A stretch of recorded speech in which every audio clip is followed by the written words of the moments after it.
Magandang araw sa inyo mga kapuntos. Meron ba kayong nakakatalakayan sa social media? Sa Facebook, sa Twitter, sa YouTube, comments? Na mula sa iba't ibang sekta ng pananampalataya at napapansin ninyo na tila mahuhusay sila at bihasang bihasa. Samantalang kayo naman, medyo tagilid at medyo kulang pa lang ang nalalaman. Well, mga kapusos, hindi yan problema. Sapagkat sa kakapanood ninyo dito sa ating programa sa Straight to the Point, initiyak ko sa inyo na may panlaban na kayo. Sa loob lamang ng ilang minuto ay malilinawan na kayo.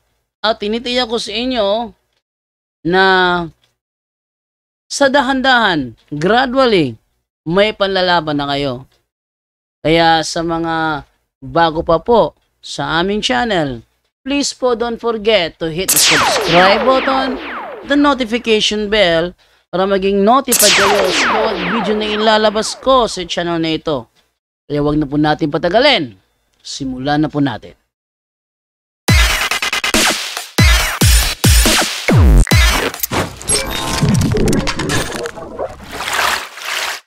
At sa pagkakataong ito mga kapatid, ating sasagutin itong kaanib sa Iglesia ni Cristo kay Manalo.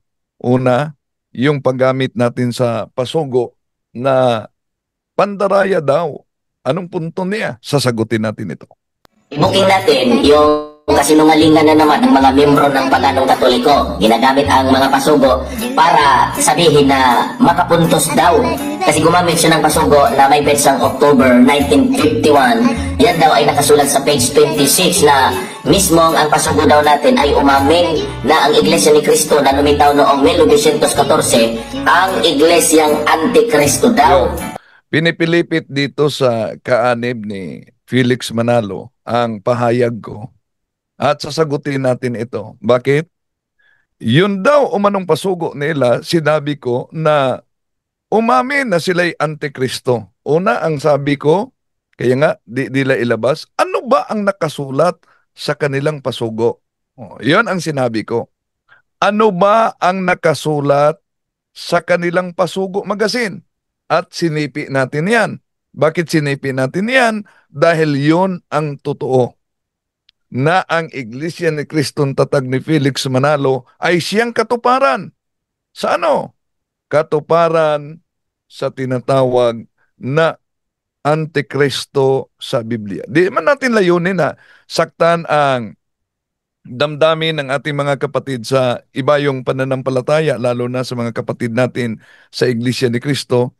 Pero ating ihayag ito at sasagutin natin yung matagal na nilang mga propaganda, mga kapatid, na pabalik-balik, paulit-ulit laban sa pananampalataya natin. Ito muna ang pahayag, pinadala ito ni Kaburnok sa akin. Booking natin yung kasinungalingan na naman ng mga membro ng Paganong Katoliko. Ginagamit ang mga pasugo para sabihin na makapuntos daw. Kasi gumamit siya ng pasugo na may petsang October 1951. Yan daw ay nakasulat sa page 26 na mismong ang pasugo daw natin ay umamin na ang Iglesia ni Cristo na lumitaw noong 1914 ang Iglesyang Antikristo daw. Okay, totoo ba yan? Tingnan niyo yung kanyang cover ng pasugo. Yan yung kanyang inilagay. Yan daw ay statement daw mismo ng pasugo natin. At tayo daw mismo umamin na tayo daw ang tinutukoy na Antikristo. O, tingnan natin na.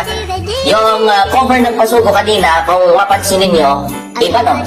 Samantalang ang issue ng October 1951, yan yun eh.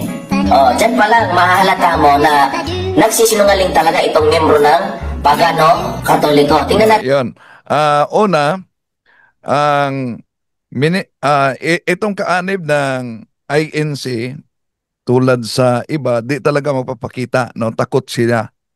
Takot silang matiwalag sa INC. Pangalawa, binago nila yung busis nila para di sila matunton. Nagtatago.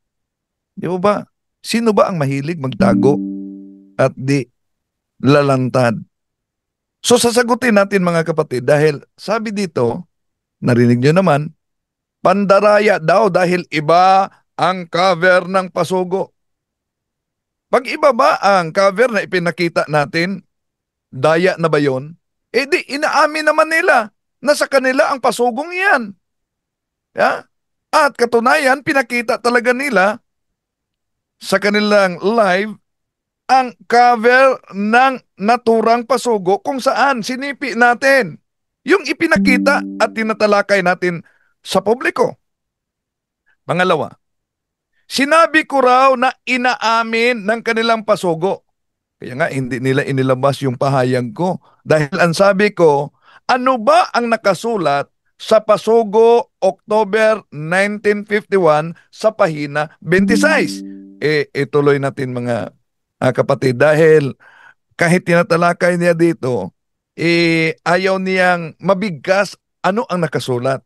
Doon sa page 26 na sinasabi niya, kasi sa gusto nga makapuntos nga dahil talunan nga lagi sa atin, naghahanap na lang ng paraan para makapuntos.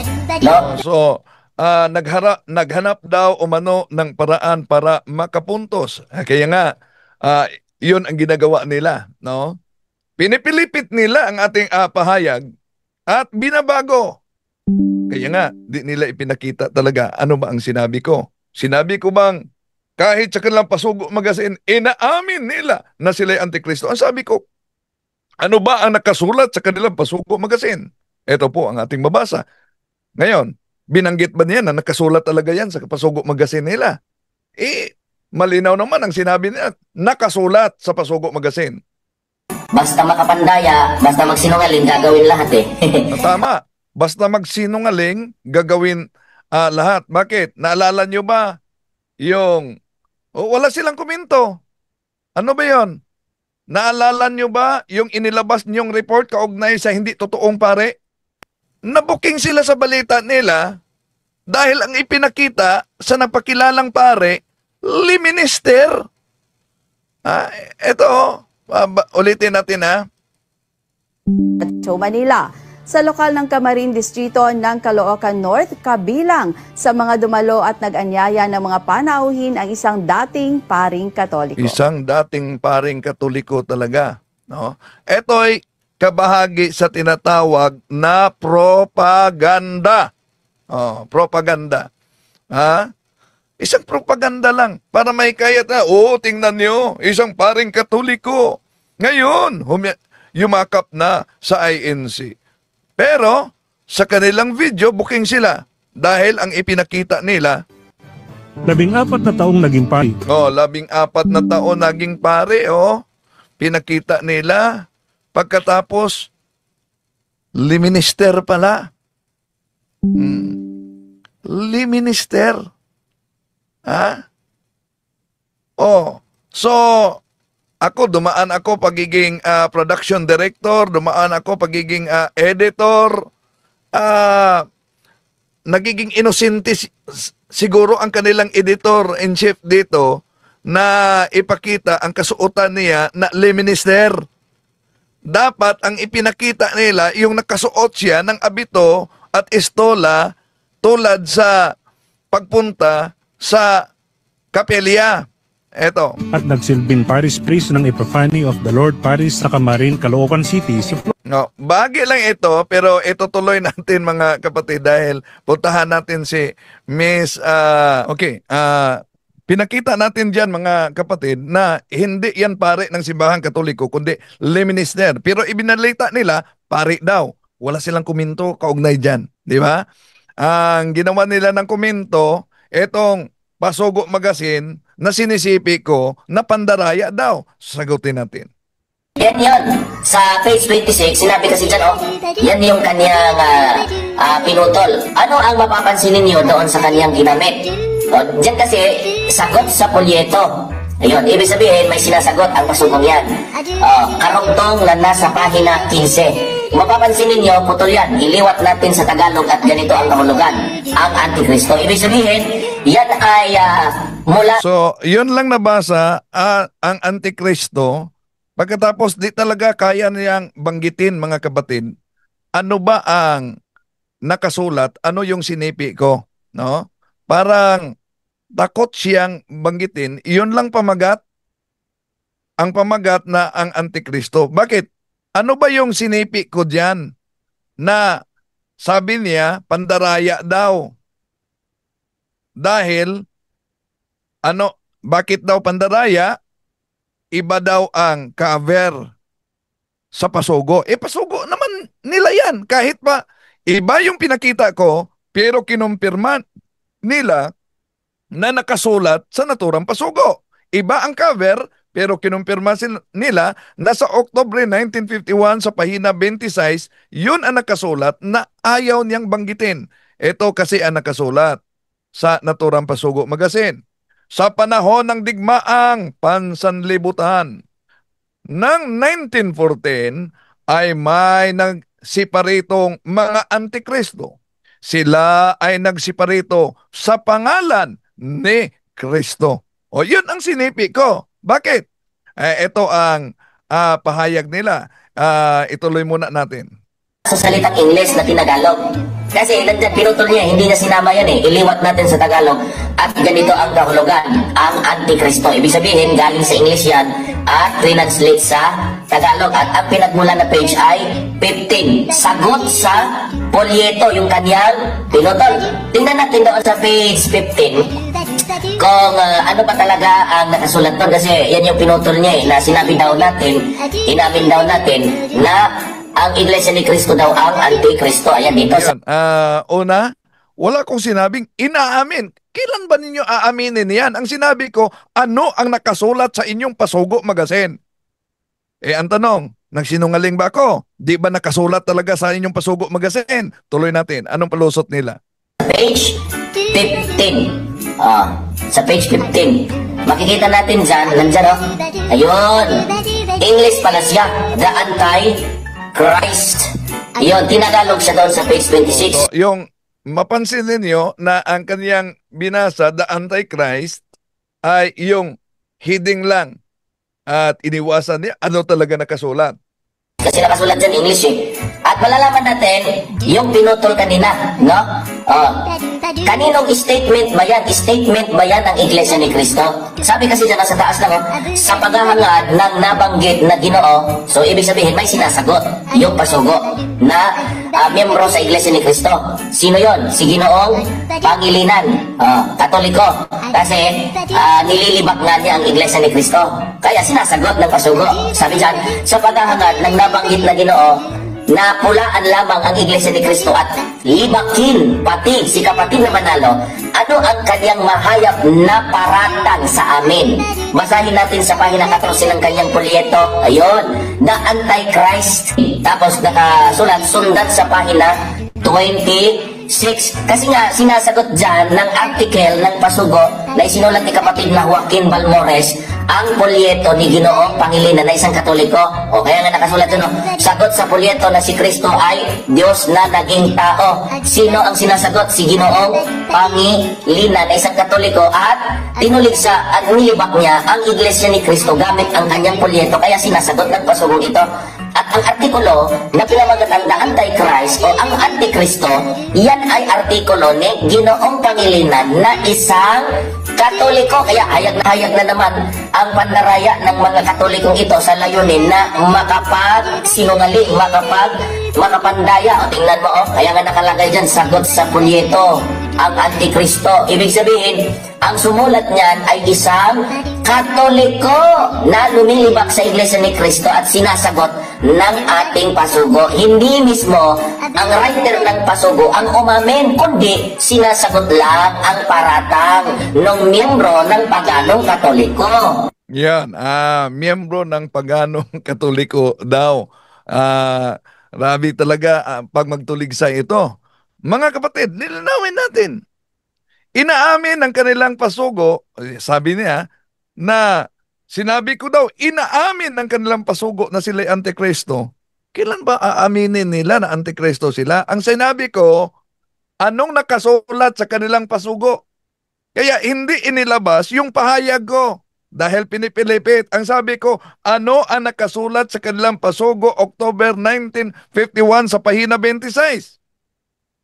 So, pinakita nila ang nakasulat na sinipi ko. So therefore, kinumpirma nila na nakasulat talaga yung sinipi ko sa kanilang pasugo.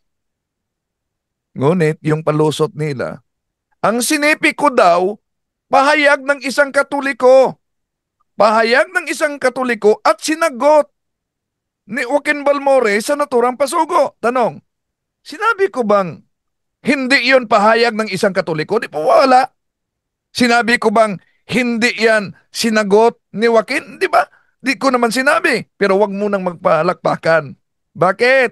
Dahil kahit wala akong pahayag na ganyan, kahit sinipi ko yan, ang nakasulat sa naturang pasugo, hindi talaga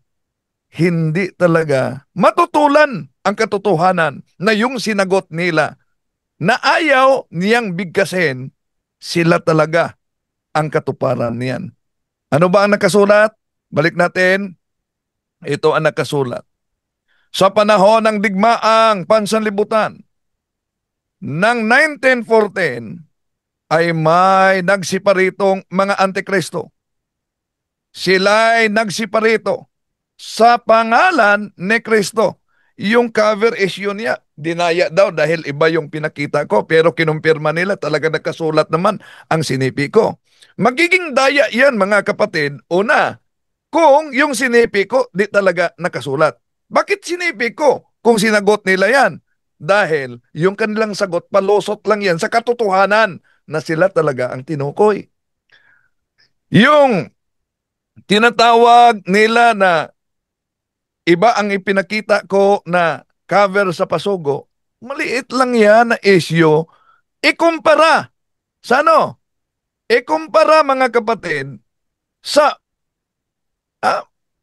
yung naalala niyo yung aklat sa debate ni Felix, aklat ni Felix Manalo, ginamit namin sa debate ni Father Darwin.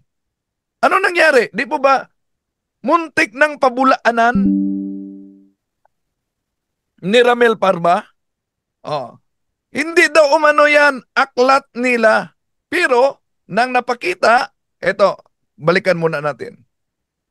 Kay imo man jong ipamugos nga si San Ignacio may nagtukod sa Iglesia Katolika, ang pangutana sumala nining inyong libro nga naguluhan. Sa mga di nakaunawa ng Cebuano, sabi ni Father Darwin, dahil pinipilit ninyo na si San Ignacio talaga ang nagtatag ng simbahang Katoliko, ayon sa aklat na ang pamagat, O basahon ang katotohanan dapat malaman ukol sa mga aral ng Iglesia Katolika Apostolika Romana. Ang pangutana sumala nining libro kinsay nagtukod sa Iglesia Katolika o kanusa?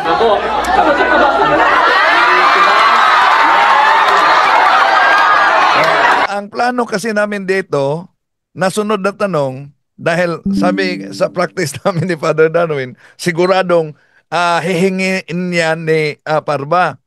Ang sunod sana na tanong, alam mo ba na hindi mo, ibig mo ba sabihin hindi mo alam ang nakasulat dito kung sino ang nagtatag ng simbahang Katoliko? Ganon sana. Ngunit nagsisigawan na kasi ang mga tao, kaya nakalimutan yung follow-up. So, hinihingi ni Parba ang naturang aklat.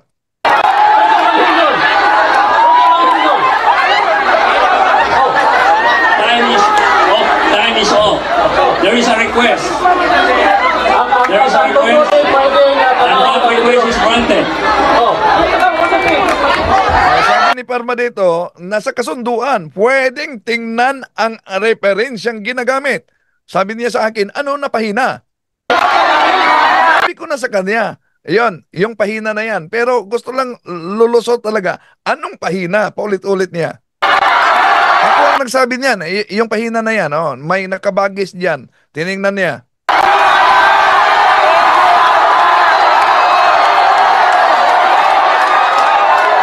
Wait. Time is off. Wait. You must have observed this kalagdahan. Dito mga kapatid, kahit sa kanilang aklat, pumunta siya sa moderator, abogado itong moderator natin, pumunta siya, gusto niyang ipadeklara na ang aklat na ginamit namin ay aklat katoliko daw. Ang may akda ay depensor katoliko. Number 4, mahiling ang mga referensya sa matag habi.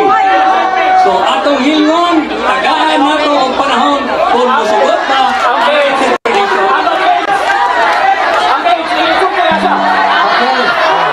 Inulit mo naman niya. Ang pahina daw. Sabihin niyo kung saan na pahina. Ako mismo ang nagbigay sa kanya. Sinabi ko sa kanya ang pahina. Oh. Pero inulit niya. Delete tactic yan.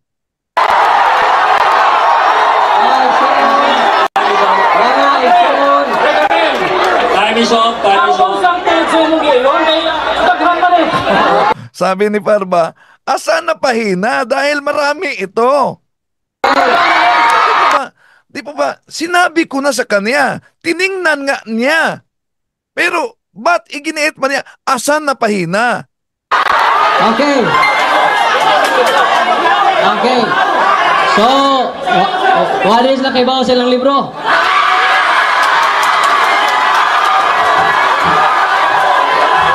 Sabi ni Father Darwin, di pala nila alam ang kanilang aklat.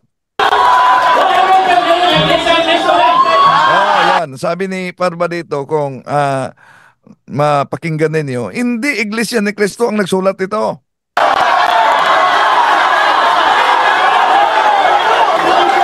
So, yun, lumingon siya sa kanya mga nag-assist sa kanya. Paano nila lulusutan? Time is up. Time is up. Sa pangutan na, Mr. Moderator. Pumunta siya sa moderator. Gusto niya pedeklara, tulad sa Bible na ginamit ko. Etong aklat na namang ito, gusto niyang ipadeklara na aklat ng simbahang Katoliko. There is a request. Sir, what is your request?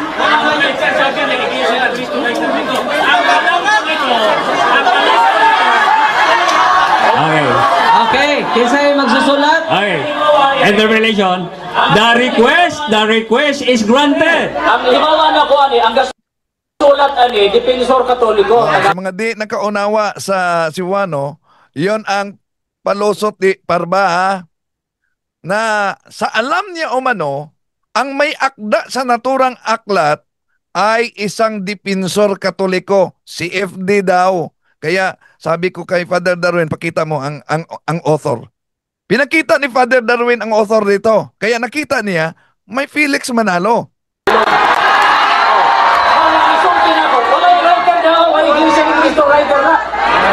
Ayan. Napansin nyo, nasa likuran ako ni Father Darwin. Sabi ko na, pakita mo ang author. Ayan, nakita na niya. So kaya sabi, nagbago na naman, nagbago ang ihip. Sabi niya, ano talaga, ano ang pins? Ano ang pahina? So, yung una, muntik na niyang pinabulaanan, hindi sa kanila, Defensor Katoliko daw. Imagine, kanilang aklat mga kapatid, ayaw nilang aaminin pag maiipit. Oh. So, anong pahina? Ibinalik niya sa akin. Ibinalik niya sa akin. Kaya, muli kong itinuro sa kanya.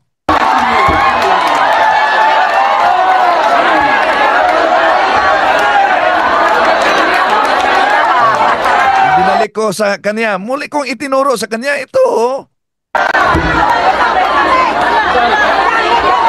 So, narinig ninyo sa microphone, sabi niya, asa ana? Nasaan diyan? Ang gihimo karon pag matuod. Ayan, tinuro ko talaga sa kanya. Yun mabasa mo.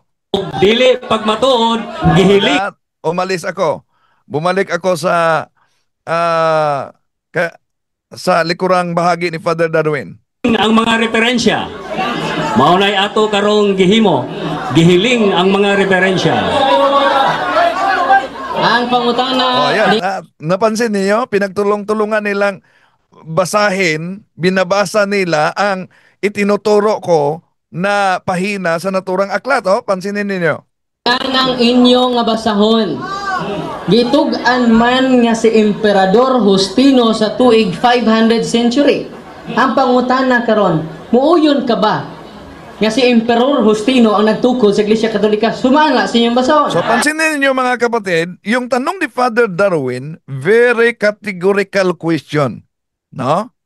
Sang-ayon ka ba? Dahil nagsasuwagan sa kanyang pahayag. Ano yung pahayag? Ang founder, ang nagtatag ng simbahang Katoliko ay si San Ignacio. Samantalang sa aklat nila ay si Emperador Justiniano. Kaya sabi ni Father Darwin, sang-ayon ka ba? Paano niya sinagot? 1 minute. Yaw to ba? Luma ng tugtugin eh. Yun. Ang tanong, sang-ayon ka ba? Anong sagot niya? Ito ang aking sagot. Lumang tugtugin na ito. Di naman tinanong ni Father Darwin kung luma na bang tugtugin yan. Sang-ayon ka bang nakasulat sa inyong aklat? So naghanap siya paano niya lulusutan.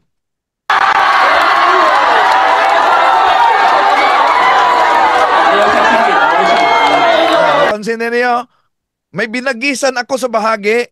Yun ang binasa nila. Lumang tugtugin daw. So lumang tugtugin. Ang tanong ni Father Darwin, napansin niyo? Napakalinaw. Sang-ayon ka ba sa nakasulat sa inyong aklat? Ha? Sang-ayon ka? Lumang tugtugin na. 1960 daw. Sandali, 1960 ba yan? 1960 issue daw. Ha? Aba, wala yatang background kailan lumabas yung naturang aklat nila. Tingnan natin mga kapatid. Itong aklat nila na sabi ni Parba, 1960 daw.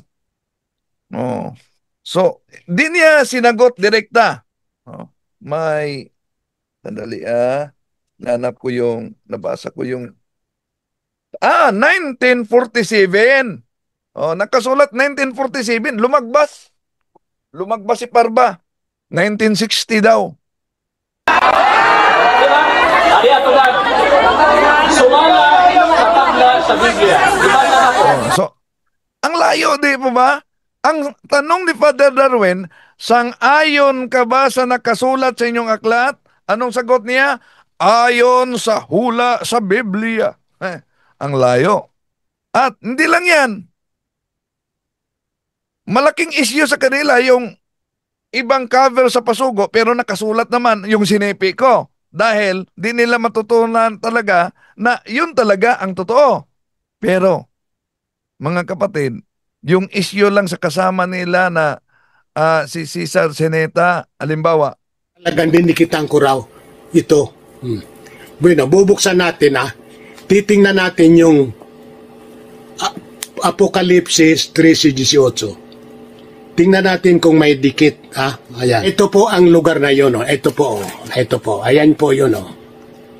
Ayan po yun. Kung may dikit man yan, hindi ako ang may gawa. Defensor Katoliko nun, si Mr. Rolly Tesorero. Imagine, siya ang nagdala sa naturang Biblia pagkatapos ang nagdikit daw ay Defensor Katoliko na naman. Ito. Kay imo man yung ipamugos nga si San Ignacio may ang naturang Biblia ang dala niya dahil una nailantad ni Caborno kasi na dinikitan ang kanyang sinabi siguro Defensor Katoliko. Talagang dinikitan ko raw ito. Bueno, bubuksan natin titingnan natin yung Apokalipsis 13:18. Tingnan natin kung may dikit. Ayan. Ito po ang lugar na yun. Ito po. Ito po. Ayan po yun. Ayan po yun. Kung may dikit man yan, hindi ako ang may gawa. Defensor Katoliko nun, si Mr. Rolly Tesorero, siguro. O di kaya, baka si Monsignor Abriol din. Kasi si Abriol noon buhay pa. Inyo talibugok. Imagine. Natawa ako dito ni Cesar Seneta. Si Monsignor Abriol daw ang gumawa. Ano mapala ni Monsignor Abriol? Na yung dala niyang Bible, dikitan niya. Ang laking issue niyan. Pagkatapos, Defensor Katoliko ang pagbintangan o kaya si Monsignor Abriol pa. Di lang yan. Naalala ninyo itong aklat na ito na pinakita talaga sa TV program ng INC. Ito. Sa aklat po nila na pinamagatang Ang Aking Birhing Mariang Tagapamagitan, sa pahina 63 ay ganito naman ang nakasulat. Mahabag ka, inako, dito sa iyo na nagnanasang ikaw ay sambahin, igalang at purihin ng buong pag-ibig sa lahat ng bagay, sapagkat Diyos kang maawain at makapangyarihan sa lahat. Ayan. Anong aklat ang binasa nila? Ito, pinakita. Ayan. Pinakita pa. Itong hawak ko. Anong pahina daw? Batay sa naturang aklat, pahina 63. Ngayon, pakita natin. Binibidyohan ko ang aklat na ito. Meron bang pahina 63? Para sa kaalaman ng lahat, itong aklat na itong ipinakita nila ay hanggang pahina 18 lang ito. Pahina 18, wala ng 19. Kaya, bakit umabot sila sa pahina 63? Sa aklat na ipinakita nila na itong hawak ko. Diba? Kaya, ano yan? Hindi lang yan. Malaking issue na para sa kanila. Yung cover lang. Yung pagsipi ko na nakasulat naman talaga. Pero, yung aklat Katoliko imagine. Aklat Katoliko, binasa ni Ramel Parba, pagkatapos binago. Ang nakasulat, may minajik. Bakit? Pansinin ninyo. Pero ang must in mind, matubari sa inyong libro, gusto na po, they all together fantastic to So say ano daw ang nakasulat sa aklat na ito? They all together fantastic to say. Balikan natin ha. Balikan natin. Pansinin ninyo. Yun talaga ang nakasulat daw. Inyong libro, gusto na po, they all together fantastic to say that the remote beginning, they all together fantastic to say that the remote beginning of the Catholic Church go back to the horrible day when Lucifer, the all together fantastic to say daw. Yun ang nakasulat. Pero, ano ba ang nakasulat? The altogether fantastic to see ba? Eto mga kapatid, it is not altogether fantastic to say that the remote beginnings of the Catholic Church go back to the terrible day when Lucifer flung against heaven's sky his banners of revolt. Yun ang nakasulat sa naturang aklat. So, napakalinaw mga kapatid. Diba? Minajik. Huwag lang kayo magalit. Dahil sinagot lang natin punto por punto mga kapatid. Na yung sinipi natin, una, di talaga nila matutulan na ang INC tatag ni Felix Manalo, talagang siya ang katuparan sa natalikod. Bakit siya ang katuparan sa natalikod? Mga mahal na kapatid, kilala natin ang Iglesia ni Kristong tatag ni Felix Manalo na ito'y palaging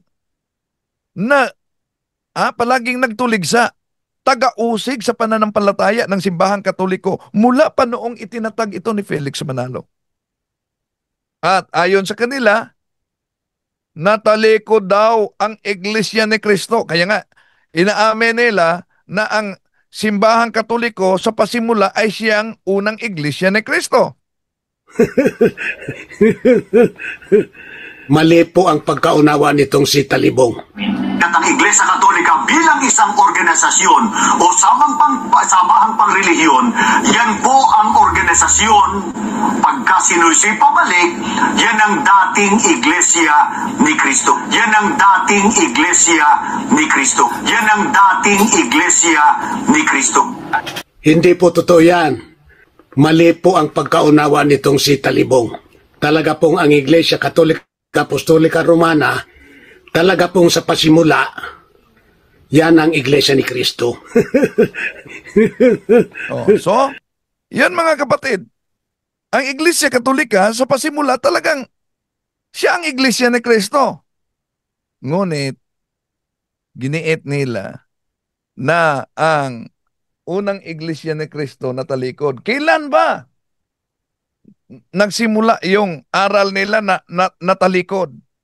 Eto, nasa kanilang Pasugo Magazine. Alam nyo kailan nagsimula yan na aral na natalikod? Sa pahina 10 ng naturang Pasugo Magazine. Ito kasi ang mabasa natin. He became pastor for several years. In 1913, convinced that God had called him to preach the first century Church of Christ, which vanished after the death of the apostles. Kailan daw? 1913 lang na sa isip ni Felix Manalo nawala, may lubos na pagtalikod, nawala, matapos namatay ang mga apostol. Imagination lang yan mga kapatid. Bakit? Dahil kung tingnan natin, sino bang katuparan sa natalikod? Alam nyo, official nilang aral sa siktang tatag ni Felix Manalo na noong daw 1914, kasagsanagan sa unang digmaang pandaigdig, yun daw ang katuparan sa Ebanghelyo ni San Mateo na magkakaroon ng digmaan. Anong talata ang ginagamit nila dito mga mahal na kapatid? San Mateo Kapitulo 24, versikulo 6 hanggang 7. At mga kakarinig kayo ng mga digmaan at mga alingaw-ngaw ng mga digmaan. Ingatan ninyo na huwag kayong magulo-mihanan sapagkat kinakailangang ito'y mangyari datapuat hindi pa ang wakas sapagkat magsisitindig ang mga bansa laban sa bansa at ang kaharian laban sa kaharian at magkakagutom at lilindol sa iba't ibang dako. Yun ang nakasulat mga kapatid na ginagamit nila na yun daw ang katuparan. Una, tama ang sinabi nila. Huwag kayong tututol mga kapatid na yung lumitaw ang Iglesia ni Cristo noong kasagsagan sa unang digmaang pandaigdig. Noong Hulyo 27, 1914, huwag kayong tututol niyan. Bakit? Dahil yun talaga ang babala sa Biblia. Anong babala sa Biblia? Tingnan San Mateo Kapitulo 24 mga kapatid. 24. Simulan natin sa 1. Ito ang mabasa sa naturang talata. Lumabas si Jesus sa templo at payaon sa kaniyang lakad at nagsilapit sa kaniya ang kaniyang mga alagad upang sa kaniya'y ipamalas ang mga gusali ng templo.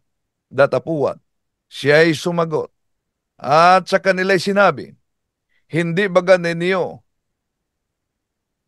nangakikita ang lahat ng mga bagay na ito? Ang ating Panginoong Hesus mismo ang nagsabi niyan, ha? Datapuat siya'y sumagot at kanila'y sinabi, hindi baga ninyo nangakikita ang lahat ng mga bagay na ito? Katotohanang sinabi ko sa inyo, dito'y walang maiiwang isang bato sa ibabaw ng ibang bato na hindi ibabagsak. At ano pa? At samantalang siya'y nakaupo sa bundok ng mga olibo, ay nagsilapit sa kaniya nang bukod ang mga alagad na nagsisipagsabi, sabihin mo sa amin, kailan mangyari ang mga bagay na ito? At ano ang pagiging tanda ng iyong pagpaparito at ng katapusan ng sanlibutan? At sumagot si Jesus at sinabi sa kanila, Mag-ingat kayo at huwag kayong mailigaw ninuman, sapagkat marami ang nagsisiparito sa aking pangalan na nagsasabi, Ako ang Kristo, at ililigaw ang marami. At mga kakarinig kayo ng mga digmaan at mga alingaw-ngaw ng mga digmaan. Ingatan ninyo na huwag kayong magulumihanan, sapagkat kinakailangan ito'y mangyari, datapuat hindi pa ang wakas. Sapagkat magsisitindig ang bansa laban sa bansa, at ang kaharian laban sa kaharian, at magkakagutom at lilindol sa iba't ibang dako. Datapuat, ang lahat ng mga bagay na ito ay siyang pasimula ng kahirapan. Kung magkagayoy, ibibigay kayo sa kapighatian at kayo'y papatayin at kayo'y kapupuotan ng lahat ng mga bansa dahil sa aking pangalan. At kung magkagayoy, maraming mga titisod at mga kakanuluhan ang isa't isa at mga kakapuotan ang isa't isa. At magsisibangon ang maraming bulaang propeta at kanilang ililigaw ang marami. At dahil sa pagsasagana ng katampalasanan, ang pag-ibig ng marami ay lalamig. Datapuat, ang pagtitiis hanggang sa wakas ay siyang maliligtas. See, yun ang bahagi, mga kapatid. Pero ano ba ang sabi sa naturang talata na binasa natin? Napakalinaw po. Sa versikulo 6 hanggang 7, no? Bago yung versikulo 6-7, kung tignan natin sa 5, sinasabing may mga bulaan, mga ngaral, at maraming maililigaw nila. So, yung bulaang propeta umano, lilitaw. Kailan lilitaw? Napakalinaw. Kailan lilitaw? Mangyari ang digmaan. May digmaan na mangyari. At lilitaw ang mga bulaang, mga ngaral. Ibig sabihin, mga kapatid, yung Iglesia ni Kristong Tatag ni Felix Manalo, na ayon sa kanilang pasugo, ay lumitaw alinsunod kasabay sa digmaan ng unang pandaigdig na digmaan, abay, natupad sa kanila. At ayon naman sa kanilang pasugo magasin, si Felix Manalo daw ay sinasabing huling sugo ng Diyos sa huling araw.